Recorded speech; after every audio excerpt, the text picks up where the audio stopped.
South ఆఫ్రికాపై team India grand victory కొట్టింది. అటువైపు ఉన్నది సఫారీలు. మరీ ముఖ్యంగా ఇటు టెస్ట్ సిరీస్లో ఎటువంటి ఇంపాక్ట్ చూపించారో మనం చూసాం.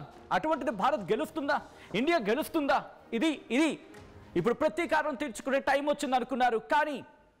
కానీ వికెట్లు పడిపోతున్నా కరెక్ట్గా నిల్చున్నారు.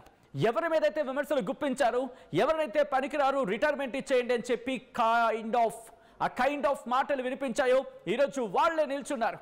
ఏ సీనియర్స్ అయితే వద్దని అనుకుంటున్నారో అంటూ చర్చ జరుగుతోందో వాళ్లే నిలబడ్డారు ఈరోజు.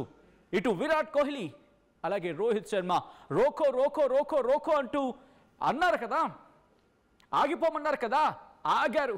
ఈరోజు భారత్ని ఈరోజు జరిగిన మ్యాచ్లో సఫారీలు టెస్ట్ సిరీస్లో ఇటు వాళ్ళు విజయాన్ని సాధిస్తే ఈరోజు వాళ్ళ చేతుల నుంచి లాగేసుకున్నట్టుగా ఈరోజు మనం ఆడిన క్రమం. ఇటు విరాట్ కోహ్లీ రోహిత్ శర్మ వీళ్ళిద్దరే ఏకంగా ఎంత 332 పరుగుల్లో వీళ్ళిద్దరే. ఇతను అంటే విరాట్ కోహ్లీ 135, ఆయన ఒక 57. ఎవరు రోహిత్ శర్మ అంటే వీళ్ళదే అగ్ర భాగస్వామ్యం. దీంతో పాటు కెప్టెన్గా ఉన్న కేఎల్ రాహుల్, వీళ్ళు ముగ్గురు కలిపి దాదాపుగా 260 పరుగులు ఇచ్చారు. అంటే 260 పరుగుల భాగస్వామ్యాన్ని నెలకొల్పారంటే అర్థం చేసుకోవచ్చు.